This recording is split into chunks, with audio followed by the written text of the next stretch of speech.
Good evening. My name is Julie Greenfield. For those of you who don't know me, I'm a senior manager at the Pharmacy Forum Northern Ireland.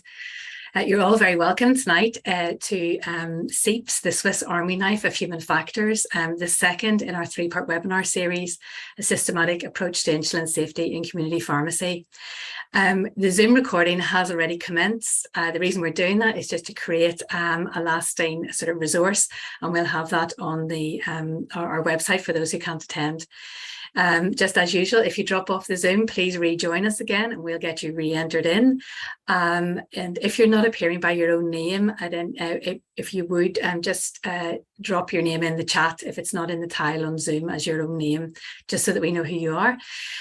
You will be working in breakout rooms tonight for part of the evening. Just to let you know, these won't be recorded, so you can be very free with your speech and participation, but only the part where we do the feedback will be recorded in the main session. And we would ask you, as far as possible, just to please keep your camera on. We want to see you, and it helps with participation when we're having our discussions, so that would be great. As ever, the slides will be available to all those who have attended, just for your CPD, etc., and your own records. And they'll also be available on the website. We'll send them out to those who are attending live tonight immediately afterwards, and they'll be available to download on our website for those who are on a catch-up or watching again. So if you're here tonight, you will have already sort of been to event one, or if you're watching this, we hope you've watched webinar one. So we're just not going to do any further introductions, and we're going to get started. I'd just like now to introduce Dr. Helen Vosper, who will really just be kicking off and starting our session. So welcome, Helen. Thanks, Julie. I shall now do the usual and try and share my screen. So if there's any problems, if you just give me a shout, and if someone could let me know if they can see the slides, that would be great. That's great, Helen. Wonderful. I can't see everybody when I'm presenting like this. So if anyone has any questions or anything, I think we're a reasonably small group. So just feel free to shout out. So just first of all, before we get started, just to tell you what we're going to kind of think about today, and how the session's going to break down, and what really we hope you're kind of going to get out of this, and sort of even better, what might happen afterwards. So just really the recap for the previous session is just to say that we really talked about some principles that are important to think about when you're trying to take a systems or a human factors approach to looking at incidents. And then what we're going to do is we're going to spend a little bit of time looking at the Systems Engineering Initiative for Patient Safety, which was a systems framework that we talked about last week. So we talked about the fact that systems thinking doesn't come easily to us. You know, we're very much led by our autonomic nervous systems, and despite the fact that real life is three-dimensional and complex, when we're under pressure, that sympathetic part of our autonomic nervous system resolves everything into simple linearity. So it's literally the crocodile nearest the canoe, and that kind of affects our thinking and definitely contributes towards this tendency to look at the front line and blame the person who last touched the patient. So our systems framework stops us from doing that, because it makes us lift our gaze upwards and outwards and think about all of the contributory factors that might have led to something going wrong, or equally can be used prospectively and think about all the things that might contribute to good outcomes or might put those good outcomes at risk. Then I'm going to show, really, I suppose, give a little bit of insight into how you might use that practically by using an example of methotrexate overdose as a case study to show you how I use the SEIPS framework there.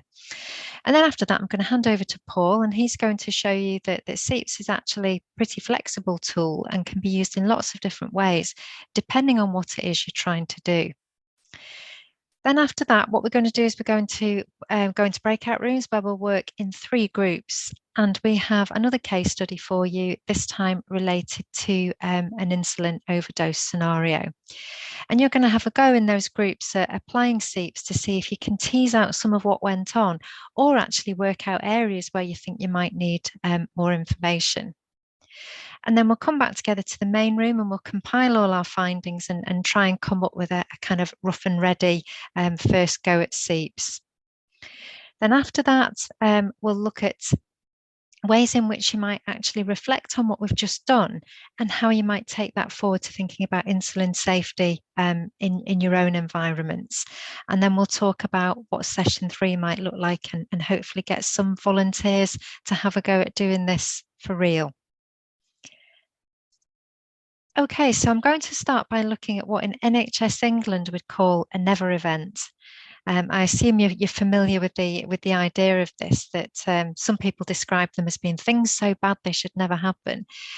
But really the proper way of describing them is to say that they're patient safety incidents that can cause harm or have the potential to do so, and are theoretically, stress that, theoretically wholly preventable, where guidance or safety recommendations provide strong systemic barriers and that those are implemented. So this case study involves Andrew, who's a middle-aged man who was recently diagnosed with moderate rheumatoid arthritis.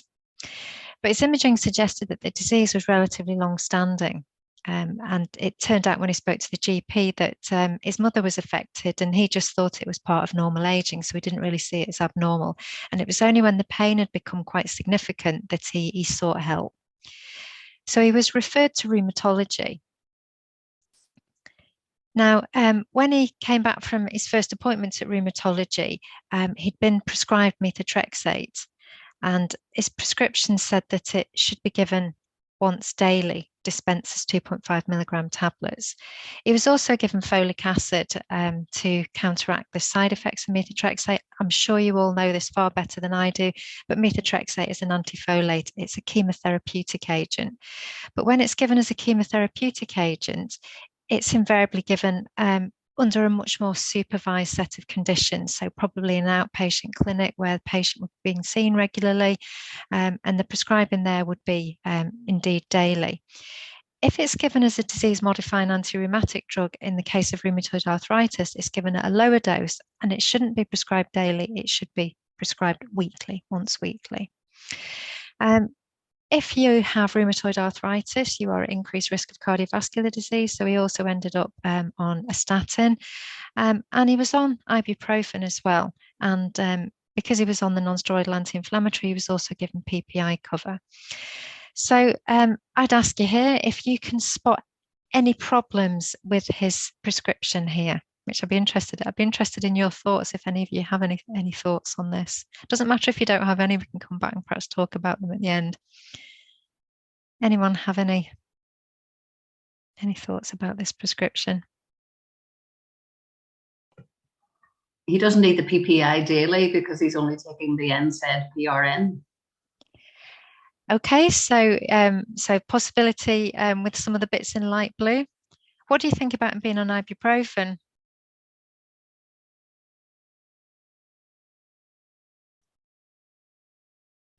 We can park some of those things and maybe come back and talk about them a little bit later.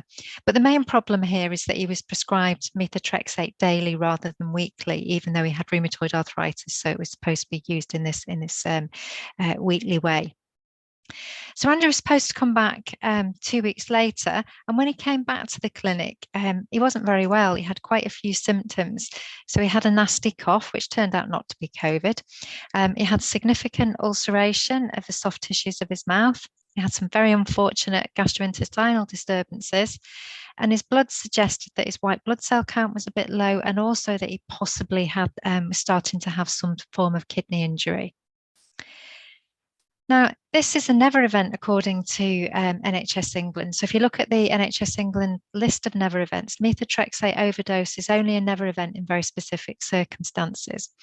So it's when it's being used for indications other than chemotherapy, so that includes use as a DMARD, when it's prescribed weekly rather than daily, and critically, when that prescription occurred within a setting where an electronic system was in use.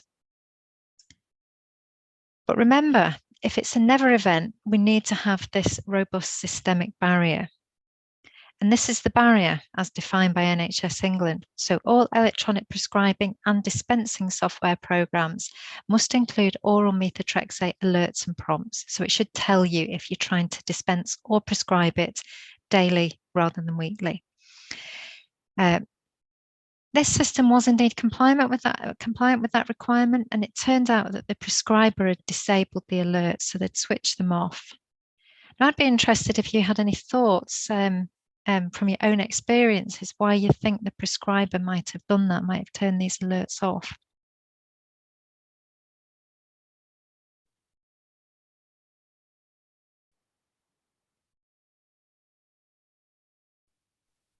Feel free, you can put things in the chat as well, and I'm sure someone will keep me updated with what's in the chat if you want to. So Michelle's posted that message fatigue, so alert fatigue might be an issue. Alert fatigue, excellent. Anything else that anyone think of, or would you agree with that? So Tracy's saying, I think it's related to that they get too many non-serious ones. I'm assuming that by too many non-serious alerts. Anyone like to tell me how many, if you're familiar with this, if you use electronic prescribing and dispensing systems, can you tell me how many alerts you get? How, you know, with a particular prescription, how many alerts might you get? What would be the most you'd normally see? So Loretto's saying there's a bombardment of bombardment. I love that word, bombardment. Excellent. So she's tried to quantify it, but saying it can be up to 5.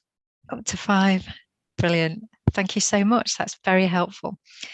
So, as I'm sure you'd probably expect, this was something that had to then be dealt with, of course. So it was reported, and as part of the reporting, they decided to interview the prescriber. You know, start where you think you might see evidence of the harm being done.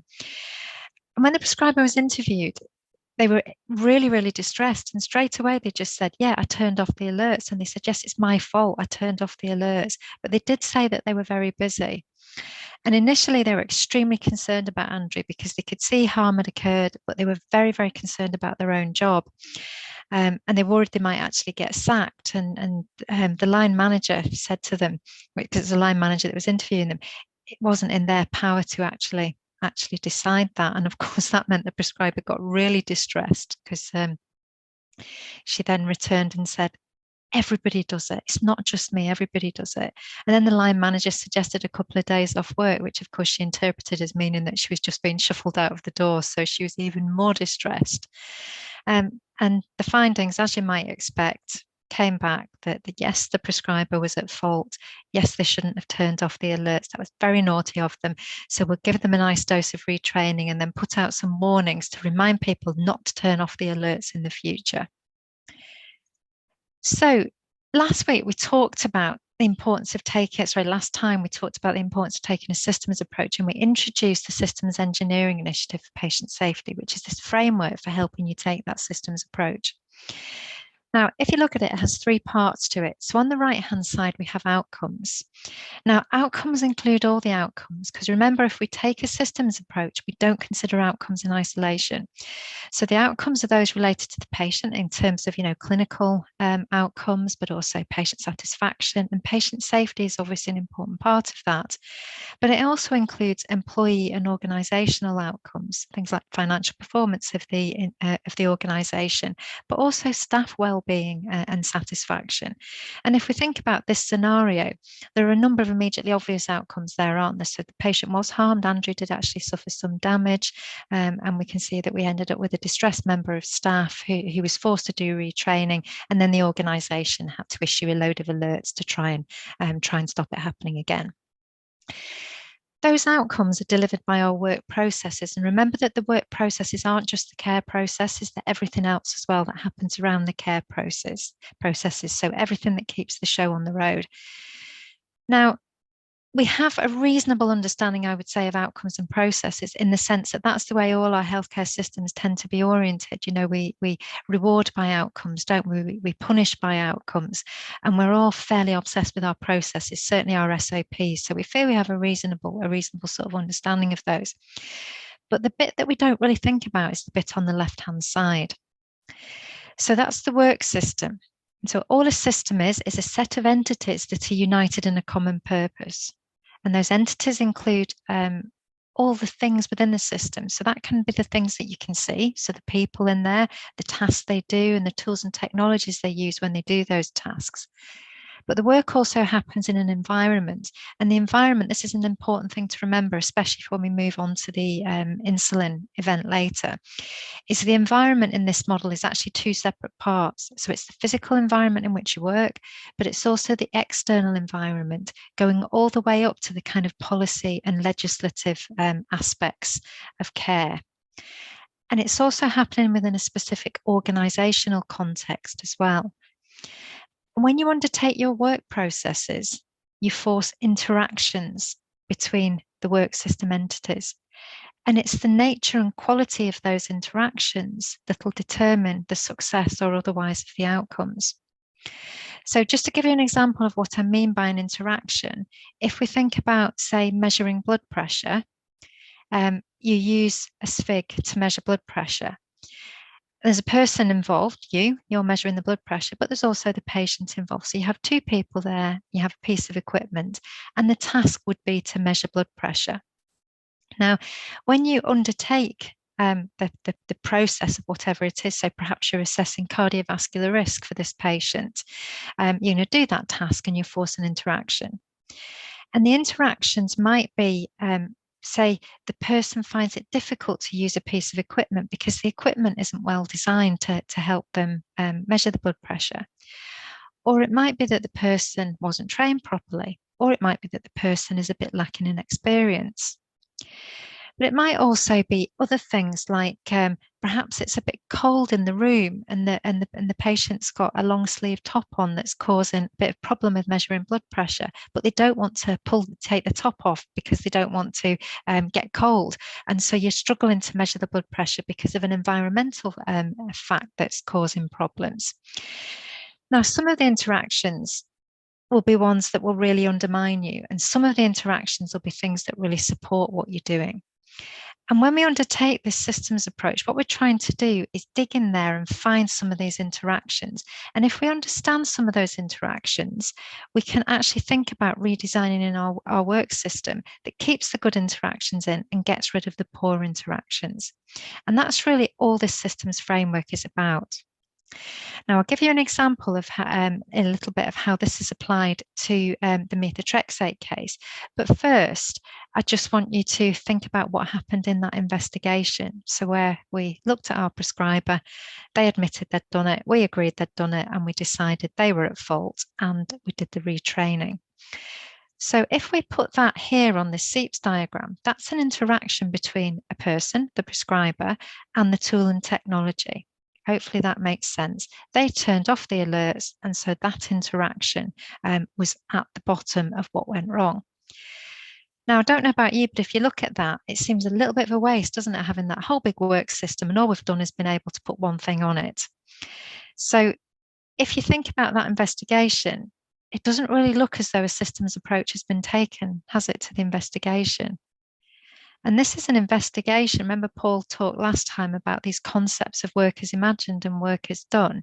This is an investigation that has really thought about work as imagined. It said we have these bits of software that have these alerts on them that are supposed to protect against mistakes like this, and the person turned them off, so they must have done wrong. But that, of course, isn't the whole story. And on this next slide, I've got a little video to show you that will talk about some of the things that I actually saw when I went in to watch work as done, when I saw what really happened. Now, hopefully you should be able to hear this. If the sound doesn't play, it is just music, so all the detail is in the words, but hopefully you can hear it.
So if we now think about that work as done, so we've been in and we've had a look at what actually goes on. If we then go back to our systems framework, we can see that we still have that interaction, don't we? We had a person using this electronic prescribing system who'd switched it off. But there's another dimension to that we can see as well. It could be switched off. So if the design of the system allows it to be switched off, that means that it isn't quite the robust barrier that we might thought of at first. And there is, in fact, a third dimension to this interaction, which I admit I didn't actually realize until a long time after I'd done this piece of work. But this is the prescribing software we're talking about here. It had obviously been through the dispensing software as well, so that didn't get picked up when it was dispensed. But like you mentioned, we have this problem of alert proliferation. And I'm interested that you said 5. When I was in watching this happen, there was on average, there were 15 alerts per prescribing act, if you like, that happened. And all of that made the task much harder. So something that's supposed to enhance safety has now made the job much harder to do. And of course, our prescribers said, didn't they, everybody does it. And that's a person-organisation interaction. Imagine the first time you come into this scenario and the person showing you how to use the software says, oh, we just turn these off. Well, you kind of embed that, don't you, as the way we do things around here. And you too might start turning off the alerts. Also, the environment really had a big impact. So opportunities for doing the prescribing task were limited because computers weren't always located near where the work was being done, and there weren't very many of them. So people very often stacked up prescribing tasks and went and sort of like wrote them up, if you like, afterwards. Also, they could be located in really difficult spaces. You might not be able to sit in front of the computer and you'd be trying to kind of do this sideways on. Or they might be in a bit of the room that was really dark, or there might be too much glare. All of these things that had an impact on how difficult the task was. And for individual people, the task might be harder. If you were older and your eyesight might not be so good, or you weren't feeling very well that day, you can see how all of those things would become much worse, and they would interact with those environmental factors to make the task even harder. And of course, what we can't get away from is the fact that the organisation has chosen that environment. They might not have actively chosen the environment, but even if it's just kind of evolved that way, the organisation is responsible for the environment. And in the same way, the organisation has chosen that software with all its limitations and all of its strengths. So if we look at it like this, we can see that our original investigation was limited to that single interaction. We've picked up far more interactions by looking at it this way. And hopefully you can see that if you look at it in this way, it does 2 things. And the first is you've moved away from that focus on the person, haven't you? So you're less likely to blame someone if you're able to appreciate this kind of complex tapestry of contributory factors. But the other thing, can you see that if you write a report that talks about some of these things, this is much more useful than a report that just says they messed up and we're blaming them and we're kind of dishing out some retraining. The other thing that I would say as well, though, is that it's actually quite messy because you're having to think of quite a lot of things. And this is actually a kind of sanitized, trimmed down version for display purposes. The way you gather this information is you go into the workplace, you watch what goes on, you speak to people, so you might interview them or you might use focus groups. You might get information from previous incident reports that have covered the same sort of thing. And what you're doing is you're gathering this data together and hanging it on this framework that allows you to model how prescribing has happened in this particular system. So hopefully that makes sense. So as I say, the data came from direct observation, watching lots of people, interviews and focus groups, incident reports, but also something called walkthrough, talk-through, which Paul will talk about later, and of course the literature. The literature is very rich in data from previous experiences and people's interpretation of that. So it's always worth using that, and that very much can apply to your system. So I shall now stop sharing and hand over to Paul, who will share his slides. Thank you very much, Helen. Good evening again, everybody. So let's see if I can get this technology to work. We had a trial and it didn't work. Here we go.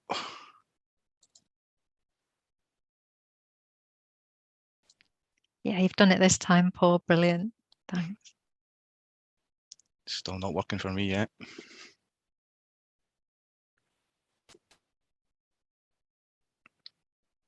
I'm just trying to get into slideshow mode, but I think the last time it just took a good 30 seconds.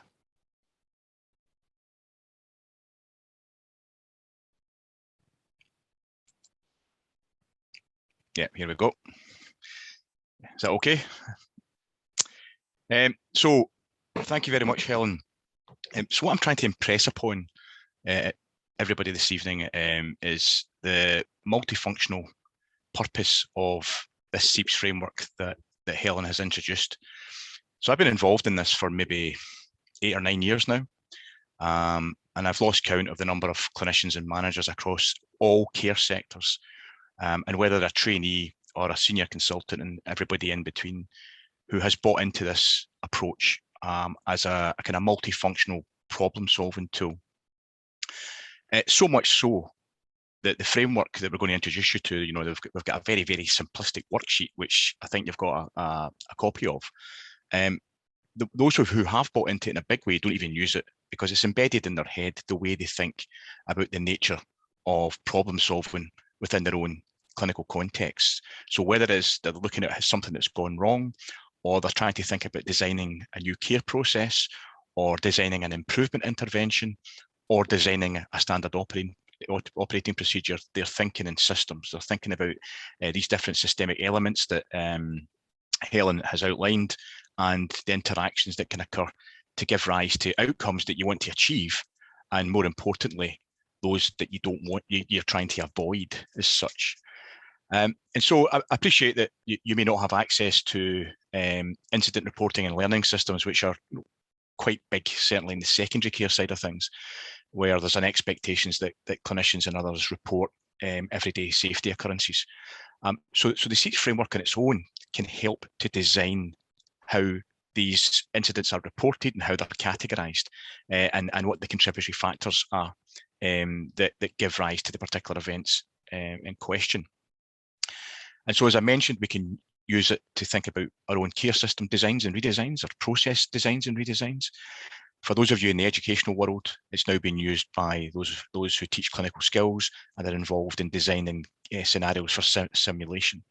So it adds to the fidelity of these types of scenarios, because you can think again in systems around the scenario, so that you can make things happen and try and replicate the real world by thinking about technologies and the ambient temperature and lighting and phones going off and distractions when you maybe be trying to teach somebody simply to take a blood pressure or something very similar to that as a clinical task. So again, you're thinking systemically, because the framework itself is generic to any care sector in any care setting. So the areas where we see it used. Can I just check what slide you're on? I'm just seeing the cover slide, the SEIPS Swiss Army knife. Have you moved on? No, I'm just still talking around to that, okay. Matthew. Yeah, that's all right. Yeah, sorry about that. So I've just picked it's still showing it's not a slideshow format, but maybe that's okay. Maybe right, it is for me. All right, it's looking okay to me. I'll try and advance the slide, Matthew, very quickly. Yeah. Did that happen? Did that happen for you? Afraid not. No. Helen, I don't know whether you want to go back to sharing your slides, because there seems to be a problem from Paisley. Yeah, no problem. Just give me 2 seconds. So that was the backup plan, that if that didn't work properly for me, then Helen would come in. So I was just talking, it was actually on the second slide there, and we'll see in a minute. I was just talking around the very practical ways that that SEIPS way of thinking can be applied in the real world. And it has indeed been applied by a whole variety of different individual clinicians as well as clinical teams. So I'm trying to make a persuasive case that in community pharmacy, and it has been used widely, certainly in the west of Scotland in community pharmacy, that this is something that's very straightforward to engage with. I just move on to the second slide there. Helen, please, thanks. And so the big area, I think I was saying there, Matthew, the big area where SEIPS has been used across all care sectors, and it's work that certainly in Scotland, we're working with colleagues in NHS England and also the Healthcare Safety Investigation Branch. And this area is in both team-based learning from when things go wrong. So I'm working on an assumption that community pharmacists at some point will meet periodically with their colleagues to discuss and reflect on something that's going wrong. Certainly in other primary care areas such as general medical practice and the dental side, optometry, they have always engaged with this or are just beginning to engage with this. And so using the SEIPS framework lets you take that systems approach to understanding how and why things have gone wrong, and gives you a more meaningful understanding in that respect. So the whole idea of being proactive and undertaking a risk assessment of your own area, your own practice, using the SEIPS framework is another area. As I say, reflecting on things that have gone wrong, and that includes complaints. And then the other big area that's been used in is helping us to design standard operating procedures. And the reason for doing that is because a lot of SOPs do not always reflect the work as done in reality, the way that Helen had described earlier. So what we see quite often is the whole idea of best practice or a gold standard, which is absolutely fine. You know, this is what we were trying to emulate, but in reality, in highly complex systems, in resource challenge systems, we can't always deliver at that level. We can get the job done successfully, but it may not be the best job that we always want to achieve. But you know, some days it will, other times it won't be. But the point is that the standing operating procedure is there to enhance our performance, to be useful to us, and therefore it must better reflect the reality of the work that we do routinely. And so that's one of the key issues I think we'll come back to time and again. And of course, it can be used just as a general problem-solving tool. So, you know, everyday frustrations, irritations, work-related hassles that you see, you can begin to get a better understanding of how and why these things arise by thinking from a systemic perspective, rather than what we tend to do is just look at the actions or inactions or behaviours of other people or other departments or other teams without trying to properly understand, well, what's their motivations, what's going on in their world that's forcing them to behave or act in a way that we think is a bit odd, because they have the same pressures that you have. So it gives you a better understanding of each other's world thinking from this systems perspective. And so because of that multifunctional approach, it's highly flexible approach to problem solving, we've given it this crap name of the Swiss Army knife of human factors, you know, kind of entry level for those who know very little about the human factors world. So SEIPS is your introduction to it. The next slide, please, Helen. And so this is a simple worksheet. This in the world that Helen and I inhabit, this proves extremely popular. Just as a way to use either post-it notes with your colleagues, or just scribble down some thoughts yourself about what the hell's going on with whatever the issue is that you're trying to resolve, or whatever it is you are trying to design or improve. Okay, so there's that multifunctional way that can be applied.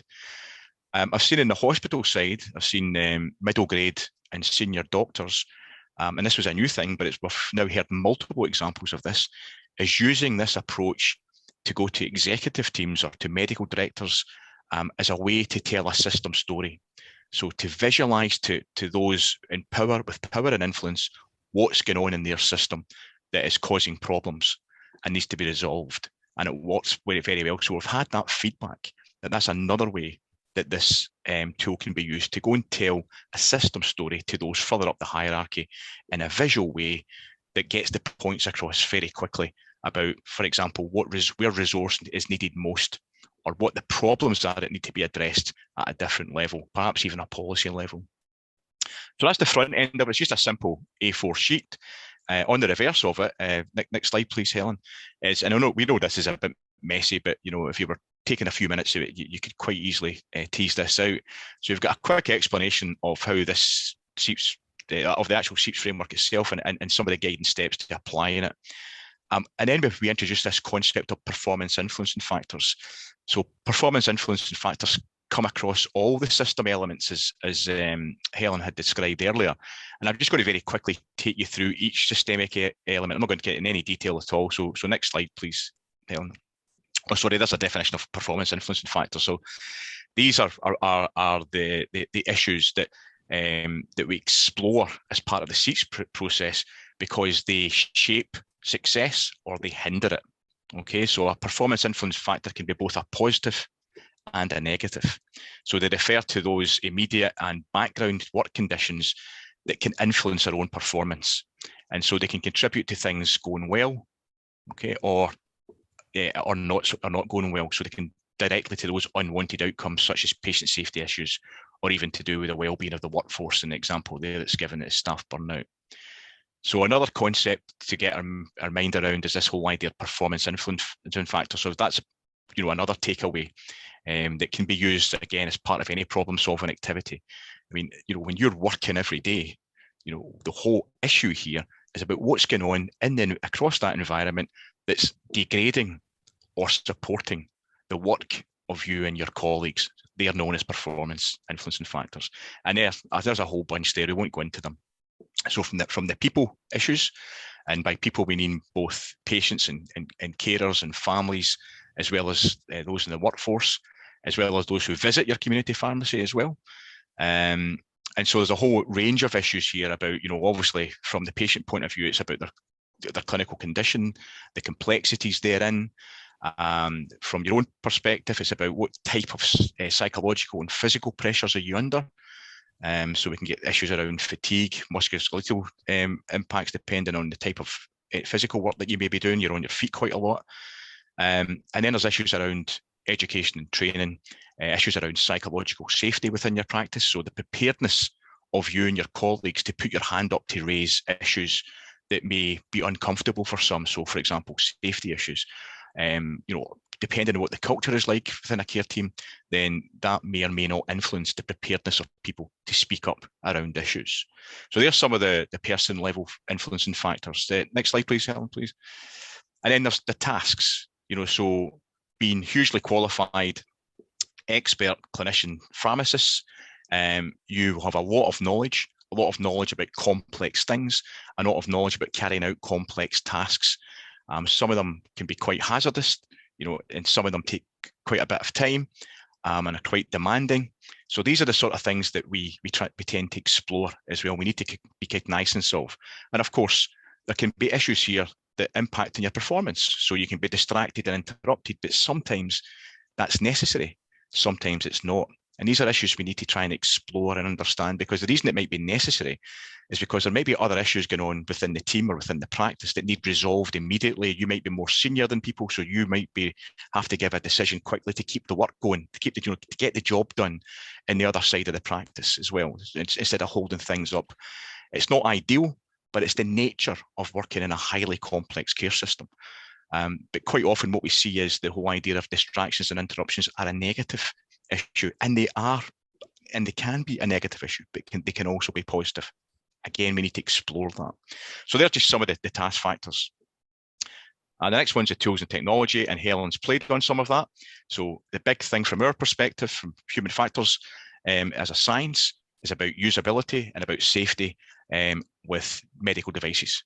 And so you'll have your own tales to tell about the technologies you use, the digital technologies you use, and the software designs, and the propensity of some of that to actually degrade your performance and to contribute to the potential for things to go wrong. And I'm sure you've got lots of war stories there, and a lot of that is related to the lack of knowledge of human factors design issues further up the chain in policy and procurement.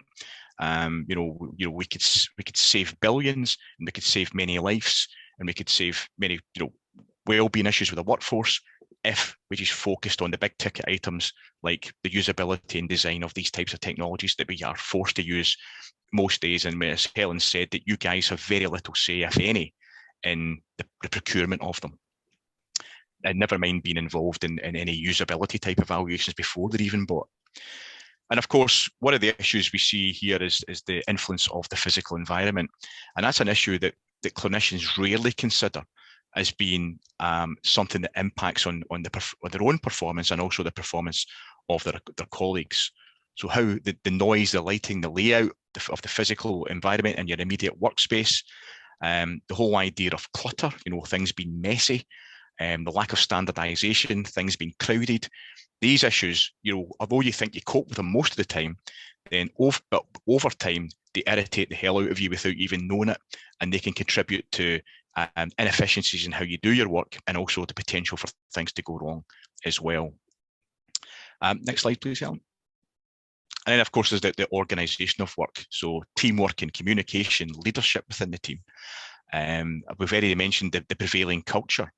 If you've worked in one community pharmacy and then also worked in another, you'll pick up that people maybe act differently.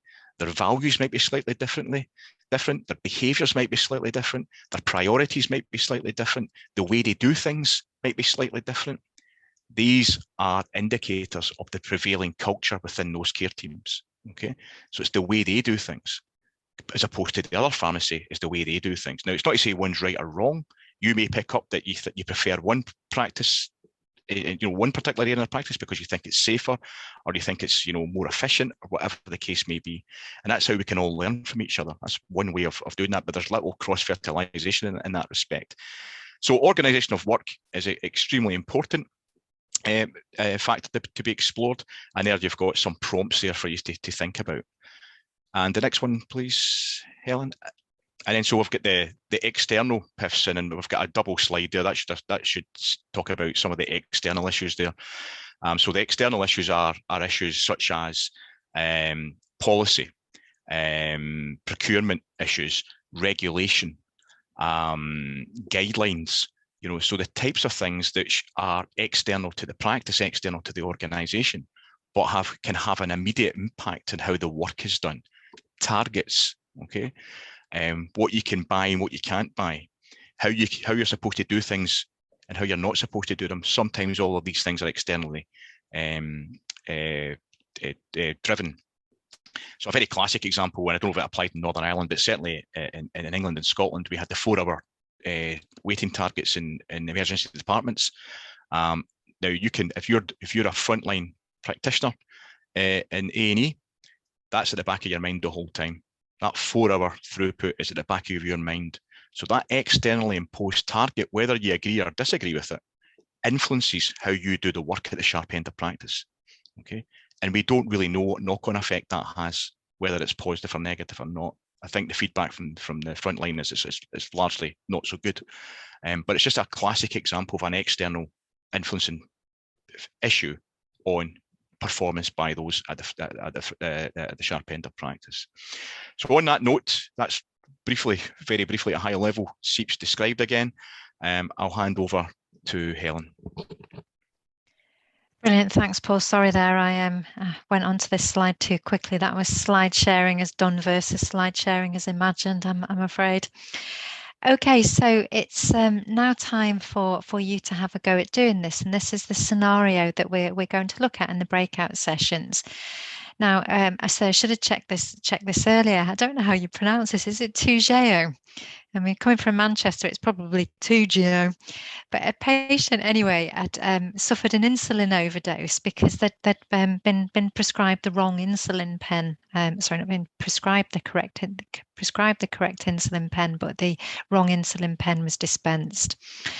And essentially, they're very, very similar, but one of them will give you twice as much as the other. And so this patient had received an insulin overdose. So I don't know if you want to just spend a couple of minutes looking at this screen and jotting down this information. When you go into your breakout sessions, the people that are in the groups with you will have this scenario.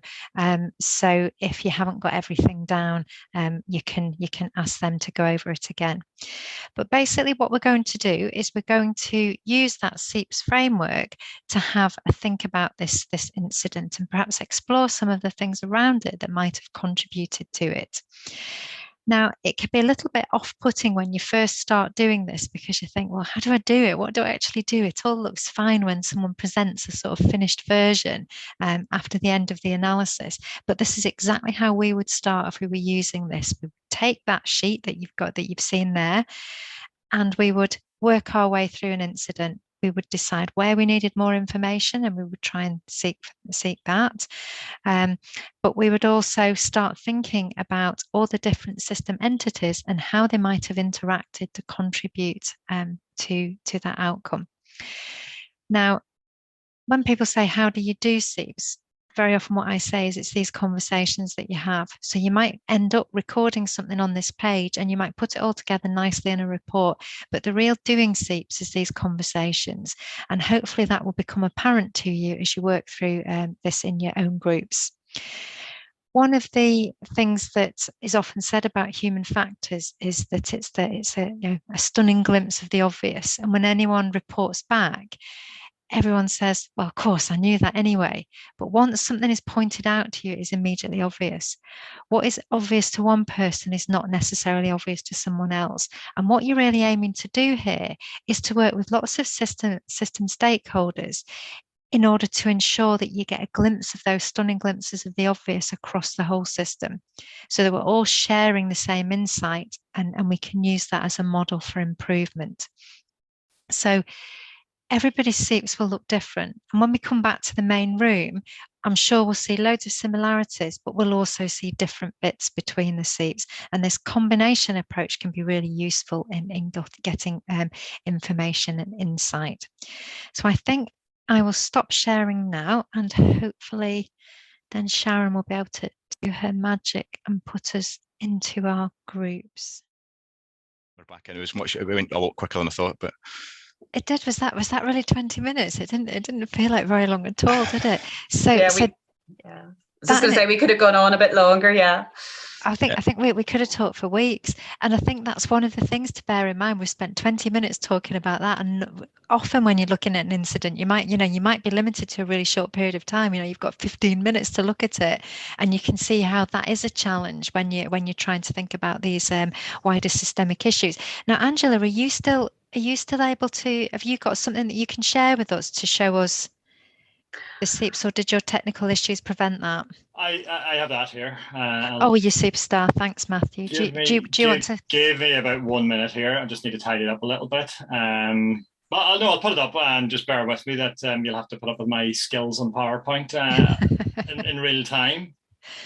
Be better than ours. The last time me and Paul tried to do this, we ended up with 2 words on the SEIPS, and they were all absolutely enormous. Brilliant. Does somebody want to talk us through this? I'll talk through what we have here. Thanks, Matthew. So I suppose when we had our own technical difficulties as well within our Zoom, but we worked through those, and it's maybe what was maybe happening within the pharmacy. So we didn't actually get, because Angela dropped out, we didn't really get the full scenario, but we did pick up a few things that actually, even though Angela was out of the room, some of the things that were being discussed within the room about things that had maybe happened within their own pharmacy, could reflect on that. So for example, we discussed it under external influences. We said, was something else happening in the pharmacy? And actually, when Angela came back in, we said, was that something that was happening? And it turns out that under physical environment, we picked up something that there is, one of those cross linkages. The drains were overflowing. There was an absolute stink through the building. So that was really distracting people at the time within the pharmacy.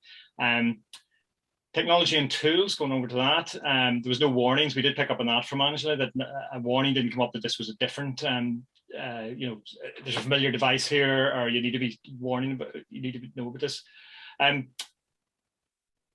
Usual pharmacy, and the reason we put that on technology and tools is because that means you've got a patient medication record. So if the patients went in not to the normal pharmacy, then you don't have that record. But we also put that under person factors. Is it the usual pharmacy for the patient?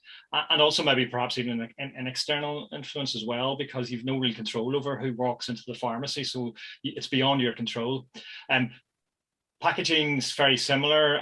We didn't have a picture of it, but Tracy was able to pull up on screen what it actually looked like on her own screen. It said one was green with purple, another one was purple with green, I think is what I picked out up in the corner. So obviously quite similar there.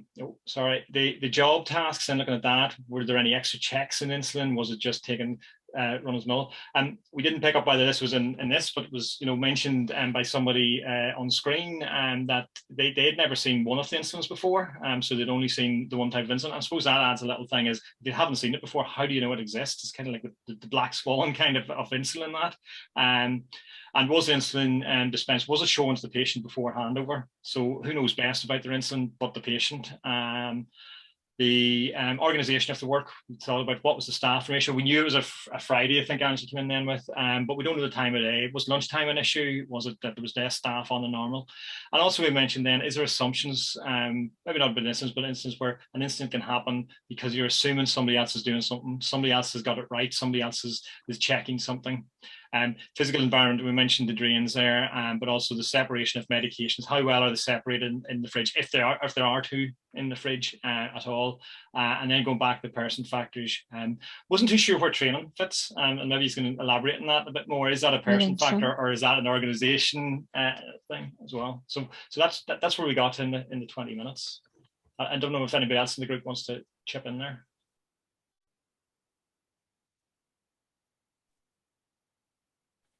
No? Okay, brilliant. So you've actually, there's a few things there that are really interesting and worth talking about, just in terms of the way you've approached this. You've absolutely hit the nail on the head that you can put things in multiple boxes. Now, if you can't think where to put it, the important thing is that it gets on there somewhere. So it doesn't really matter whatever you call it. I can't remember if I said this the last time when we talked about it. I don't think we talked about interactions in sort of massive detail. But when you say that two entities interact, it isn't really the entities that are interacting. It's something specific to do with the entities, isn't it? So what you might call an entity factor. So it might be the design of the packaging that's the problem, combined with your experience of having seen the insulins. Does that make sense? So you're trying to find out that level of detail. And because it's like a factor that you're talking about, something can appear in multiple sections. So I don't remember if I mentioned this the last time. We did this we used joining a webinar as an example of using SEIPS. And what we found was that the firewall appeared in every single box, because the firewall, yes, it is a tool and technology, but the reason you have to have it is because of the sort of cyber risks out there in the external environment, and the kind of depth and strength of your firewall depends on the risk the organization is prepared to bear. It has an impact on people. They find it hard to negotiate, then they have to work their way around it, so it brings in extra tasks. And we even found that people would sometimes avoid having to deal with the firewall by, rather than going into work and doing the meeting, they stay at home and use their own computer. So it even changed the environment. And as soon as you see something appearing in every single box, then that's probably something that's really worth looking at. But you're absolutely right. Put it wherever you want. Training could be a person factor because someone's got to do the training, or they might not be trained, or it could be an organizational factor because the organization decides on the training. It could be an external requirement, and there could be training tasks involved. You see how it could go into anything. I thought that was really good for the time that you had. One fairly strong message that was coming across to me there was that distractions, unpredictable workloads, interruptions, and poo distractions sort of happening all the time, so that you're working against this background of things not necessarily being predictable, but the unpredictability is almost predictable, which is maybe something you need to think about when possibly designing protocols. Paul, have you got anything to add into that before we move on to the next group? No, just the same point came up in our group, in group 2, and we didn't, get into this as much as we could, largely because of the tech issues when we came in late. But the issue that Matthew brought up about the contributory factors being, and you've picked up on it as well, the same ones being in many boxes is an issue not to worry about. And even if you don't know what box something should go in, just place it, just take a guess and place it. And it's no big deal as long as it's been considered. As Helen said, the main thing is you've highlighted it. no one will come back to you and say that should be somewhere else. When you finally present it, you come up with a nice kind of sterilized version. So Paul, were you just adding that, and that's you weren't reporting on your group's behalf? Group 2. No. I think it was Karen who's doing a sterling job trying to make head nor sense of chaos. Karen, do you want to come on and talk about your group? I'm not quite as speedy and technological as my brother, so I didn't actually manage to get it onto into the little boxes. But Paul said it was okay for us not to know what box it went into, which is very good. But we'd a few person factors that we couldn't actually get answered. We'd like a bit more information, but he said to get the questions down was good. We thought that maybe with this being a diabetic, that they might have bad eyesight and that they go by the clicks on the Solo Star rather than being able to read the box. So it'd be useful, for people with bad eyesight maybe to be highlighted. Did the patient give their own insulin? Did they know what to expect? I think Matthew's group might have already got that one. Was it the patient collected it themselves? And we found out from Paul that it wasn't actually, it was collected by someone else. So did that person have the capacity to answer questions about if this is what was to be expected? He did. When we asked the question, he could reveal that it was a repeat. The patient had got it before. There's some things we had just in the same boxes as Matthew, so there's no point repeating them. There was a lot of store maintenance going on because of the stink. Did Matthew have that in there as well? Was an external factor. There was an issue with the prescription not being able to scan. We didn't know whether this was a software problem. So it had to be manually inputted. And I know we shouldn't probably be putting solutions in yet, but the question is there a procedure for when things don't scan so that the pharmacist who's checking can see this was a manual input on the label? And was that a software problem? Paul thought that it was a software problem with the not scanning rather than just a damaged scan on the. I think here in community pharmacy it's a scan of the prescription rather than, Paul, you were talking about being the box scanned, but certainly in community pharmacy here it's the piece of paper that's scanned as opposed to the box, as far as I'm aware. In community pharmacy. Sorry, Karen, I may have given out a confusing message here because I still don't know the answer to it, Helen. I was unclear. Was it the medication item that's scanned, or is it the prescription? It was the prescription. Yeah, that's fine. So I gave the wrong answer to that. Yeah, I think you're just thinking about, because obviously we had the FMD stuff, didn't we? That was in Strathclyde where they were scanning the products as well. Sorry, Karen. Apparently it didn't scan anyway, so there's a problem with the issue is still the same, is that it'd be good for the pharmacist who's checking it to know that it had to be manually inputted and not taken directly from the prescription. I think that's all we had over and above what Matthew had already put in there. Brilliant. Loads. I've been for our group too, Matthew. No, that's really good. And you brought up, you see, again, everyone's bringing up like things that are completely different in terms of the way you're approaching this. So I really love the fact that you'd said, does the patient take their own insulin? So, you're thinking about the patient perspective. So this is one thing that I would definitely always recommend. If you're thinking about your system and there is a patient involved in it, which invariably they are in any sort of healthcare scenario, we very often have, I think I talked about that in the previous session, where we had the patients that were taking methotrexate with rheumatoid arthritis, and they couldn't open the cartons. So what they did was they got someone to dispense to open all the bottles and tip everything into a cup so they could easily get to them. And that wasn't seen until this human factors project went in and actually watched what people did in the houses. Now, you're not going to be able to go into people's houses and watch what they do, but if you've got an idea that's an area for you that you can't see, so SEIPS also throws up bits that you don't know about. And I would always recommend trying to kind of flip the system. So you're thinking about my safe insulin dispensing system. What you could do is kind of flip that over and think about the patient safe insulin management system.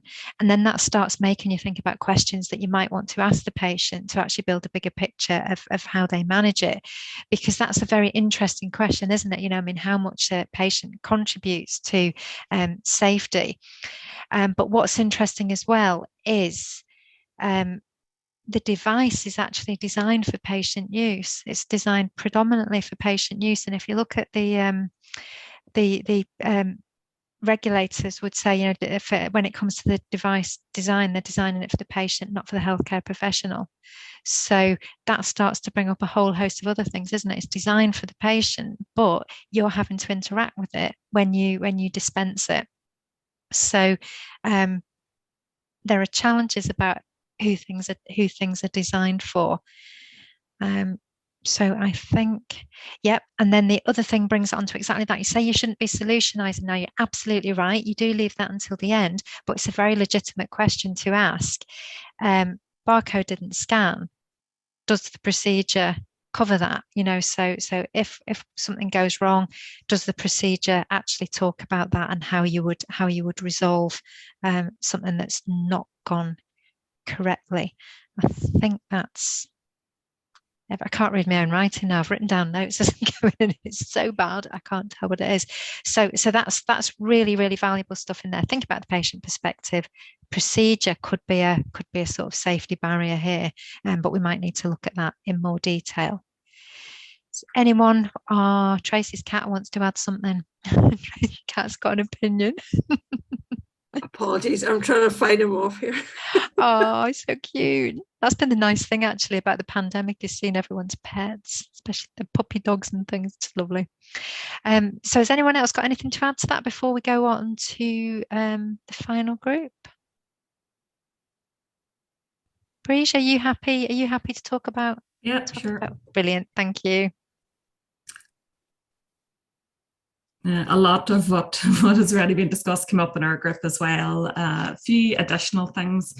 In relation to physical environment, we talked quite a bit about the storage of insulin and fridge space being a problem. Nowadays, there's more and more insulins available, and probably more and more people with diabetes entering your pharmacy and being dispensed insulins as well as other drugs. So good point was made about, as well as insulins, increasing an amount of those. There's also vaccines in fridges now, so it's very difficult to separate insulins. It's almost impossible, and in this case we don't even know if the two strengths were stored. Probably not, because they had to be ordered in, so the other strength is probably not there. What else was there in that? And we talked a wee bit in the organisation of work section. Maybe what is the workplace culture like? You know, is there like support for people who make errors and trying to find the answers or what happened rather than the blame? And then we talked about double and triple checking. There was mentioned there before, checking with the patient, but also that your SOPs for high risk drugs like insulin, you would have at the very least a double check with your technician staff, and if possible even a triple check, which may have helped in this case. What else? I think this was mentioned before, but the insulin was probably new to the pharmacist because it had to be ordered in, and I don't think it was new to the patient, but if it is new to both, then that I suppose is a higher risk as well. We did talk a little bit about the patient and the fact that they require obviously a very high dose insulin, which would maybe indicate that they're a less well controlled, even higher risk patient, maybe on a lot of medication. So their prescription may have just been complicated anyway. What else? So packaging, it was already mentioned there, but the packaging is very similar, but also in the units was the very, very small font on the actual packaging. So that probably doesn't help either the patient or probably the pharmacist trying to check that. It may meet legal requirements, but I think that's been mentioned anyway, but is it the packaging really just for the company or for the pharmacist or for the patient stroke nurse, maybe possibly administering it? Yeah, I think that's probably everything that we had. That was everything else more or less been mentioned. That's about the barcode. Brilliant. So I would also put that packaging, but in the external influence as well. And the reason I do that is just to show you something else here. So what you're trying to do is absolutely you're wanting to see things that are in your control that you can potentially do something about. But equally, what you're trying to do is also kind of capture the bigger picture, so that if everyone's reporting their incidents in this way, that you can kind of almost like meta-analyze those incidents and see where the same things are coming up over and over. We had a little bit of a laugh about the packaging, really, because we managed to get a picture of it up, and it's like one of those find 6 differences between the 2 pictures, and you have to stare at it for ages to work out what's actually, you can tell they're slightly different, but you're not 100% sure why. And you could almost believe that packaging had been specifically designed to make it really hard to tell the difference between the 2 things. And as some of the people in our group said, that actually when you're thinking about insulin, it's the units that's important, and the units were put in the particularly small writing. Now, if you look at this, I mean, you're probably very familiar with this, but if you look at it in the literature, there's a lot of talk about this. It's about whose packaging is designed for. So again, is it designed for the patient? Is it designed for the staff? Is it designed for the procurers? Is it designed for the company that make it? And I would say the overwhelming thing is, even though it's supposed to be all those things to all those people, is that largely it's a vehicle for promoting the manufacturer, isn't it? It's brand placement. Is strongest message I get is that I can see, that it comes from Sanofi, and it's got this nice purple and green sort of design on it. I think that's it. We've talked about this a lot I don't know if you want to add anything into this, Paul. We've talked about this a lot in the human factors world, and we do wonder why drug companies won't really listen to the NHS as a whole, and the NHS is procuring these things.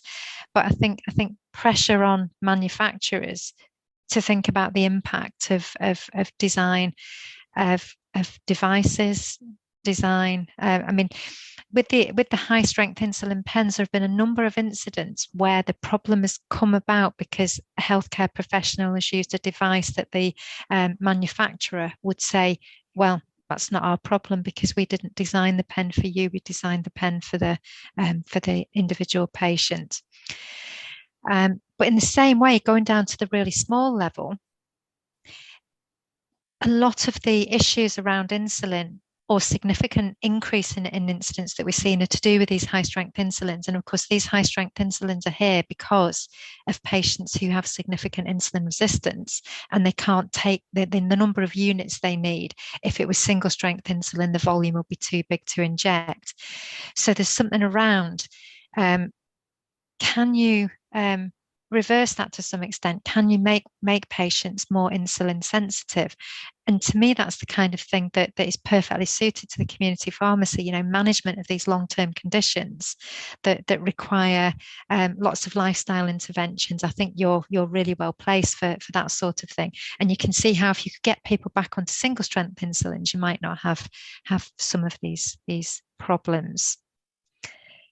So, Helen, I just remembered that Paul showed us the actual box label is something we forgot to mention. That yes, stuck the label over the units. Yeah, so you're absolutely the package right. was designed to say, "Do not stick the label over the unit." There's something, But I'm solutionizing again, but I just thought that was important.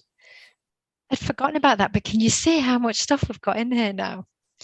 So by doing this, and we've done it in a very quick and dirty sort of way, haven't we? We haven't really had the chance to go in and ask people what they think and unpick other bits. Paul, Angela, have you anything you want to add there, or you think I've missed? Or no, I think it's extremely comprehensive, and especially with the short time we had devoted to it. I'm going to segue slightly here, if you don't mind. You can indulge me for a minute. And it was something Breege picked up when she mentioned double checking. Now, putting aside the absolutely safety critical job that pharmacists do often in picking up prescribing errors by GPs, I know that's a type of check, clearly. Okay, so putting that aside, how effective do our pharmacy colleagues think independent double checking is, or triple checking? I'm just curious to know. Does anybody want to put their head above the parapet and try and answer that?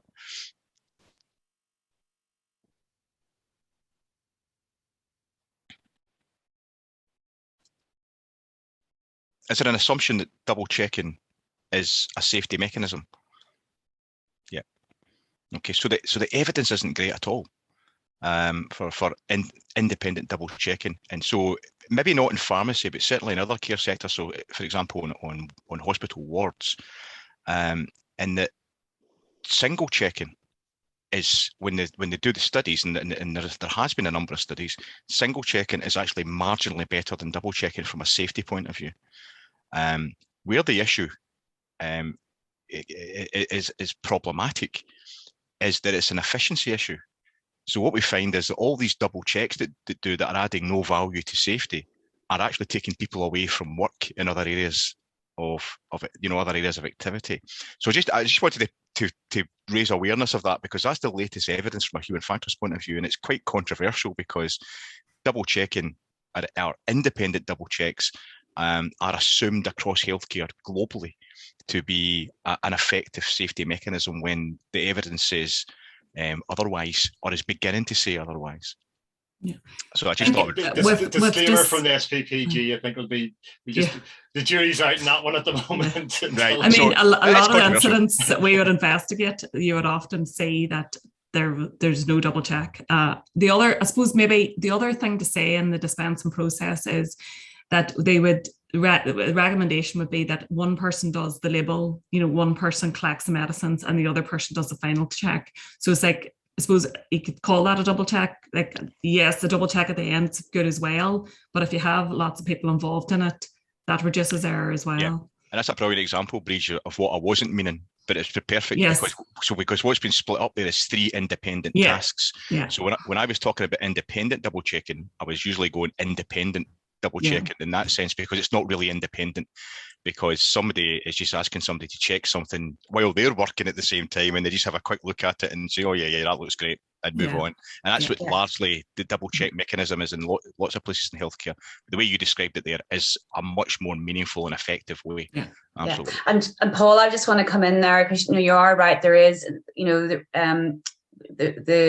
research for double checking isn't actually very substantive in terms of the rigor of it, because particularly around actually more where the evidence is, it's really around this administration of medicines by nursing staff, and this is being debated quite at length, as you said, internationally, and actually it all goes down as well what the definition of the double check is.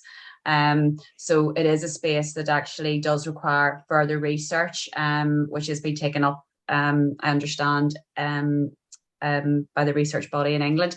But yeah, it's you could have could you put your eyes on this? Is that a double check? Or is it's a full check from the whole, looking at the whole prescription, reading it to double, to checking that is actually what's required. But yeah, I suppose the reality of community pharmacy is that at some point you will have to do a single check, because that's just what it is. And if your SOPs are not reflecting that, then it's not really there. And I suppose it's how you make sure a single check or a single person checking your own work is sufficient, and that there's no check because you've just done it and handed it out. I think that's the ultimate shortcut that maybe. So you have to sort of differentiate between you've actually checked it or you've just done it and handed it out. Yeah, really good point, Matthew. So I knew that as soon as I raised this issue, I was throwing a grenade into the conversation, but I wasn't meaning to. Back to you, Helen. It's also people's perception of what a check is, and I think we've talked about that. So, like, I know when we did community assurance visits, that sometimes people thought the check was checking the labels were, checking against the labels as opposed to checking against the prescription, and that was kind of a new thing to people. Like, oh, you should check it against the prescription, So, like, it's the quality of the double check, really. That's a really brilliant point, because that sort of thing happens an awful lot, because that comes into kind of organisational factors as well, how someone is sort of inducted into the workplace. Very often they learn how to do things by watching what people do. And in their head, they interpret it, and it's something completely different, because they haven't necessarily picked up on the cognitive steps that happen in a task. So they don't necessarily know why someone's doing something. So I'm aware time's kind of running away with us a bit. I think that was absolutely brilliant. I think it's thrown up loads and loads of things. So this is enormous, isn't it? We've got this one incident, and this one incident has thrown up a million different things that you could look at across the system. But do you see how if you do this, if you go through this first, this gives you lots of things that you could look at. So what I'd be interested in is just considering what we've done now. What do you think will be the most useful thing to kind of investigate, in inverted commas? If this was in your pharmacy, you'd had this discussion, what would be the first thing that you'd want to go and look at?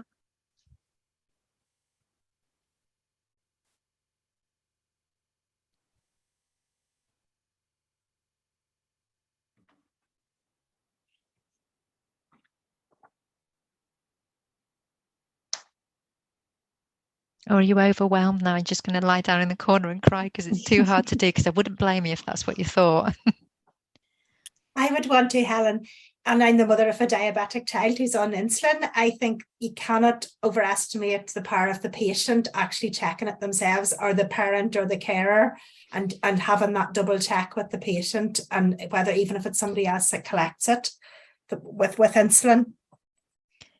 Yeah, so I think exploring the patient bit, so recognizing you've possibly got a gap there in your understanding of how patients use insulin. So that would definitely be something worth exploring.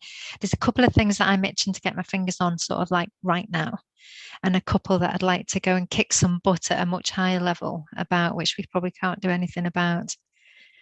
The design of packaging is something that does my head in, and I think needs to be looked at, and I think we need to get more angry and demand more. But there's a couple of things that are in the control of the pharmacy that I'd like to look at. I think I'd probably be looking at the fridge and the physical environment pretty early on. And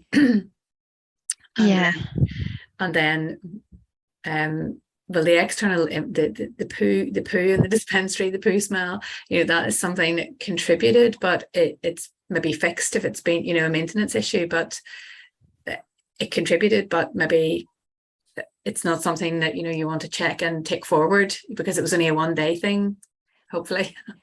Possibly. So I'd be thinking the first thing I'd be doing is moving pharmacies. I'd be asking for a transfer if poo came out of the sink.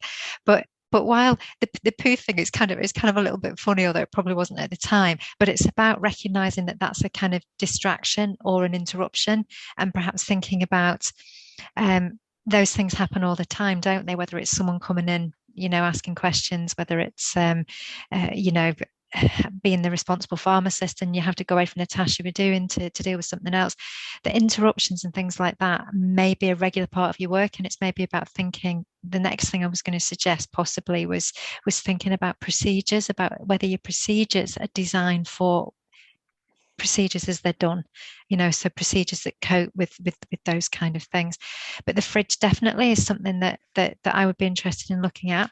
So what I'm trying to suggest here is, when you start off doing something like this, the more you do it, the more comfortable you'll get with looking at this kind of broad look across the system. If you're going to do something, you have to set yourself some boundaries, because you have to decide what is realistically achievable. So it may be that you do have the option, if you're involved in sort of long-term conditions management, you may have that opportunity to work with your patients. But you could certainly look at the fridge, couldn't you? You could perhaps decide and think, well, the fridge contributed to this, so let's have a look at the fridge. And you could maybe set your boundaries around thinking about storage of insulin in the fridge. Or you could maybe set your boundaries around saying, my protocol might help me deal with this, so shall I review that protocol using the SEIPS approach? So all I'm trying to do here is set you up for things you might like to look at if you want to sort of volunteer and get involved with trying this out for real. Ellen, just very quickly, there's been a few comments in the chat. So Loretto's posted about the training and awareness of newer insulins. And then Innes had said, check are there any patient alerts on the PMR notes, so patient gets solo star, not double star. Brilliant.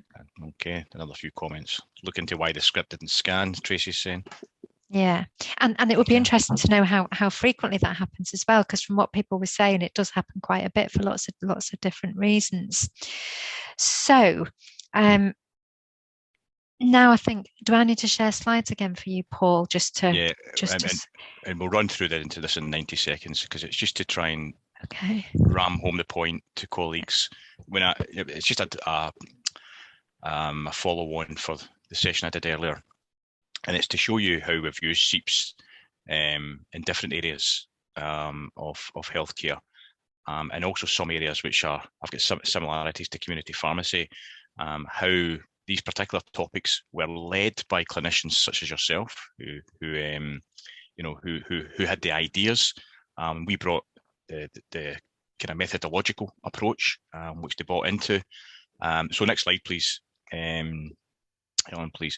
So the whole idea of systems thinking and some prompts for care teams who are involved in improvements to think through before, or to be used in tandem with the SEIPS framework. So if you think about the SEIPS framework as the tool, the practical tool, and then the systems thinking is the mindset, the prompts that can influence how it is, what it is you ask and focus on, and then apply the tool to whatever you think the priority areas may be. So these are issues that were led by, in this case, by general practitioners, practice managers, practice nurses, and administrative staff in general medical practice. But it was made generic for all primary care teams. Next slide, please, Helen. I'll just get through it very quickly. A big thing we've been involved in, certainly in Scotland and England, is the development of a safety checklist for the general practice working environment. And I know that pharmacy colleagues were very interested in the same approach. Obviously, it would be different, but the same principle applies. Again, SEIPS was absolutely central to that approach. So we asked GP teams, what are the most important things that need to be checked on a routine basis from a safety perspective? And then we designed a checklist around that. Now, probably like pharmacy and general medical practice, checking is an endemic activity, but quite often things fall through the net because they didn't have a systematic process of doing that. So they prioritised the most safety critical issues that had to be done within certain time periods, and created a checklist out of this. So, again, SEIPS was central to that, but that type of approach could potentially be useful in pharmacy. And even if it's not, it's just to try and prove the point to you that these things are, these ideas come from clinicians, they are clinically driven, and they're using human factors methods to do that. Next slide, please, Helen. The big thing for us is on team-based learning from when things go wrong, and these are materials we can share quite easily with Angela and Julie and Matthew. So using the SEIPS framework, an adapted version of it, to better understand how and why things go wrong in primary care teams. And so we had general practitioners, pharmacists, optometrists, dentists all involved in this. So this is a generic approach that's widely used, certainly in Scotland and also in other areas of the UK. So it's endorsed by the Royal College of GPs and so on and so forth. Next slide, please. So when general practices in Scotland were remobilising out of the pandemic, not out of the pandemic, but it's preparing to reopen, if you like, during the pandemic, the SEIPS framework and the whole idea of doing a talk-through analysis was central to how practice managers viewed risk for patients and staff and visitors as they reopened their doors, if you like, as we came out of the pandemic. So risk assessment, or proactive risk assessment using SEIPS was a big part of that. Next slide, please, Helen. Next slide, we don't have to worry about these two. And then again, looking at some of the issues in general medical practice, the laboratory test results handling system, a hugely complex issue, probably the most complex thing that's ongoing technically within general medical practice. Lots of patient safety incidents still ongoing to this day, but the SEIPS framework has given a better understanding of how and why things are going wrong, and how we can better design the systems to minimise the risks of things going wrong, particularly when we try and notify patients and carers of the results of these of some of these tests.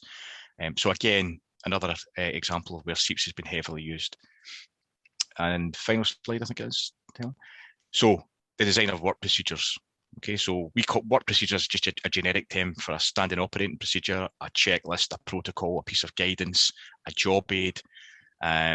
Nobody in healthcare is trained in how to do this, but these types of procedures come up in 80% of patient safety incidents. They are cited as a contributory factor of some sort when things go wrong, and a lot of it's to do with their design and the usability of them, and whether they're used or not, and whether this is viewed as useful or whether they could be stronger, or whether they could better reflect work is really done, and so on and so forth. But there is actually a science that underpins how you do this. You know, it's quite straightforward to engage with, and there are do's and don'ts about standard operating procedures and how you design, develop them, how you implement them, and how you sustain their use. Next slide, Helen, I think. And so talk through analysis. I'm not even going to bother describing it, but you use the SEIPS framework we've already given you. And when you go and speak to your colleagues to try and understand the nature of what's going on with a problem, you use those prompts. So you're taking a structured approach, a systemic approach to understanding the nature of what's going on in the work environment, or the care process, or the particular task that you all agree needs to be worked at. You know, you can do that in an unstructured way. So you can just go and have a general chat with the team, and you'll get something out of that, clearly. But using a more structured, systemic approach gives you, a far-reaching, more meaningful set of discussion points on issues that you might forget about or not even consider if you did it in an unstructured way. So walkthrough analysis is just what it says on the tin. Just going, observing what people do as they do a task, then speaking to them about it, getting to show you what they're doing, asking them questions, taking notes, and that gives you that much better understanding of the reality of how the work is really done, rather than the assumptions that people have in their head about how it's done. And that's just to ram home the point about how popular SEIPS is, and how potentially useful it is, and how multifunctional it is. I think that's me, Helen. Just close that off, that's fine. That's just an example of the walkthrough analysis sheet. Just give me 1 second and I'll try and work out how to stop sharing. There we go. Perfect. So does anyone have any questions about anything they've seen, or any comments?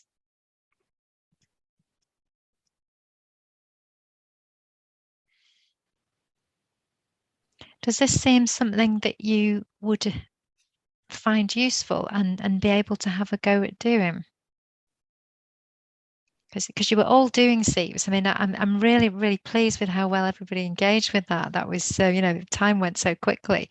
And you can see that by using that as a kind of focus for discussion, you will you can see while there was a lot of similarities between the three groups, there were also differences, weren't there? And if you work with different groups of people, you're basically just getting a different perspective on the system that helps build that picture. That means that any improvements you make are kind of based in fact, and not in what you imagine happens. I have one question, I suppose. How do you build this into so we understand it now, or we certainly a better understanding of this, as was referred to as a simple approach. How can you build that into not necessarily incident reporting to us, but into incident reporting within a pharmacy? So instead of having a book, is it just as simple as just print off some of these and start using them, or do you need a run through with people? How do you introduce that into incident reporting so it comes naturally? So I'd say, Paul and Angela probably have plenty to say about this as well. But what I would say is, so we've been teaching this for quite a long time now, and we do see that generally whenever you show this, people go, yeah, that totally makes sense, and I think I'd like to use it. And then they get very anxious when they start doing it because it's messy. But any conversation that you have is enriched, I think, by using the SEIPS framework. So even if all you're doing it is, so whatever discussions you would normally have in relation to an incident, if those discussions are structured by using SEIPS, I think it can only improve things.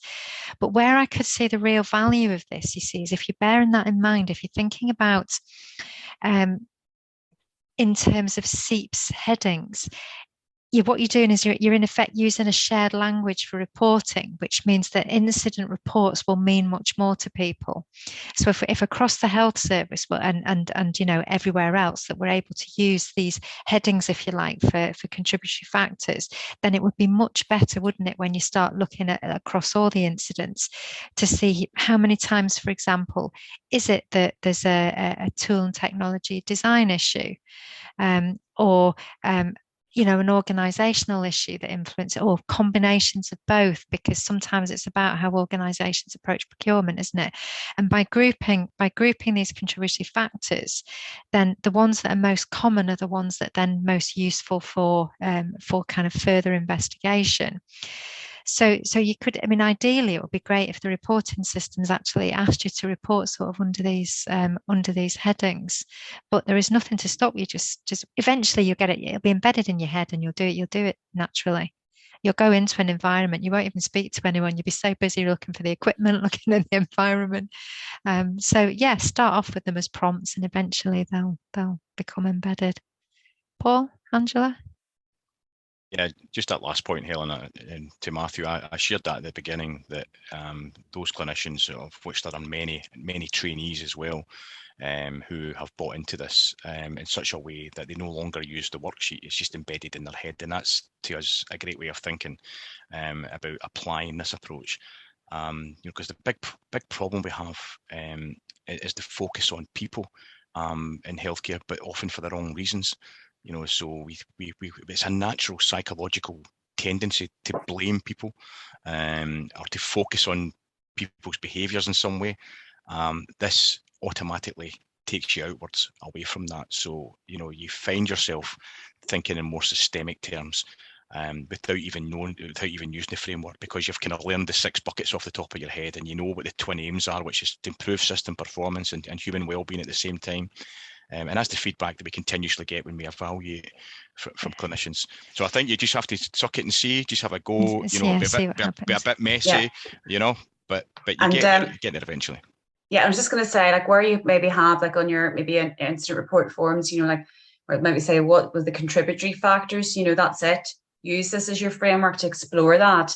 And actually those, like the involvement of SEIPS, from what your model actually, Paul, of having, you've got the addition of those example questions, I think are really, really good. Because yes, I've been introduced to SEIPS the last number of years. I had to do it for my human factors course. Even me doing it the first time, I was a bit, this is a bit, daunting. And, for Paul, it's like, you can just do it in 5 minutes type thing. But, yes, but the only way you get familiar with it and feel comfortable with it is actually giving it a go. And as they've said earlier, there's no right or wrong. I think sometimes we do, as pharmacists, we kind of think, which box will it go into? And it doesn't really matter. It's more that it is down, and that you've unearthed that issue through those conversations with your staff, and just explored it more. And and other things might come up. This is the thing. It actually then it can also be just almost helps as a discussion aid, and it moves that away from this sort of because people always, then not necessarily the punitive feel, but people always feel like, oh no, I've made a mistake. Oh, I feel really awful, but it shifts that mindset away from that. And actually maybe that'll encourage that sort of openness culture as well, and actually keen to report more, so that it's not like hidden, like, oh no, I don't want people, to know that went wrong. So I should say, yeah, give it a go. That's the only way you can explore it. I'm going to bring it to close very shortly. Julie, you've got something to come in with there. Yeah, it was just a very quick thing, because I was going to say I don't want to prolong it because we're nearly a few minutes or 1 minute towards our end. But just to say, to underscore, this is a really real scenario for me, because my mum has just gone on to insulin, just type 2 diabetic, brand new to insulin, went to the hospital outpatients and had a whole session, learned how to, Dad and her learned how to use the pen and the clicks and how to administer it. They went to a pharmacy, which I will not mention, and they didn't get a pen, they got, just the cartridges, but just got like the bag, brought it home, it's the insulin, and didn't realize till they got home, well, there's no pen in this, and then had to query it. But what I'm just saying is, it's really real. It happens every day. But I'm still not sure, because Dad dealt with it all and he got the right thing, whether or not it was the wrong prescription, the pharmacy that made a dispensing incident, or something went on in the doctor's surgery and communication. But I can kind of see how all of this, thinking in a SEIPS way, we could actually learn from each other in different areas of practice as well, in GP practice and in community, and you can sort of extend it when you start to think about the other processes and interfaces that you're with. But anyway, it's just the way my mind was going there, and just to say, absolutely, no, it's really real, Really, my daughter's first one was wrong too, and maybe it is something we should look at, is how many first ones are wrong the first time it's dispensed. Sorry, just Definitely. So what you're doing is you're setting yourself up very nicely to volunteer to have a go at doing this. And what we need for the third session is we need some people to volunteer to have a go at and try this for real and come back and report on how you find it. So I don't know how you want to do this, Angela, whether people can volunteer now or whether they can just get in touch if they think they'd like to give it a go. Oh, my camera's now working. Back. Yeah. Oh, I don't know. Technology today. It's been a long day. Conference as well today. We don't want to put people on the spot, naturally, and but I would it'd be really lovely if somebody would like to actually you give it a go. If you want to express an interest with it, do drop me a line, or I don't know. I can put my email address just in the chat here. But I think, I guess, what the benefit of this is that you will have certainly 2 human factors specialists through Helen and Paul to kind of give some sort of, I suppose, human factors clinic type advice, which, I have to say people will be getting hen's teeth for to get. So, there'll be an opportunity there. It's a great CPD cycle. You get lots of hours for it. We can guide you as we go on if if you're uncertain, and you could look at particular areas that we even picked up in that discussion today, the storage aspect, potentially the issues with the software, your SOPs, you could unpick it that way, communication with patients and their insulin, so there's lots of different areas. So listen, I'll put this in because I know we need to close, and I'll put my email address. Angela, just to add to that, if people don't have time or they want to think about it, we will be sending you through the slides for this evening. So you can actually just, if you want to do an expression of interest, you can either do it in the chat now or reply back to that email is another way to do it, and we'll put you in touch with Angela. So thanks very, very much, everybody, again, particularly the speakers, Paul, Helen, Angela, and also the organisers as well, Sharon, particularly from Pharmacy Forum, and Julie there, and also the scribes that I volunteered, Bridge and Karen there today. So I'd just like to say, I suppose, that it seemed complicated at the very start, and it even seemed complicated right up until about a half an hour today. But once we got into it and sat down at that, and I have it still open on my screen. I'm not going to put it up here now because we've got the invite to the next one here. But it's amazing what we've done within 20 minutes in our group and 15 minutes when we came back. I think that was amazing. And if we can bring that away, hopefully that you can take it away, whether it's just on your own. We would like to see volunteers for it if at all possible. But with that, we close with just having up on screen here the webinar 3. If you can register now, that would be great. You have the QR code there. You can point your phone at that and immediately register for it. And we look forward to that. Next one's on a Thursday, not a Wednesday. It's Thursday, the 17th of November, 7 o'clock to 9 p.m. This one's being recorded, so it will be available if you didn't catch it all, and if there are other staff members, other colleagues you want to share with, do that as well.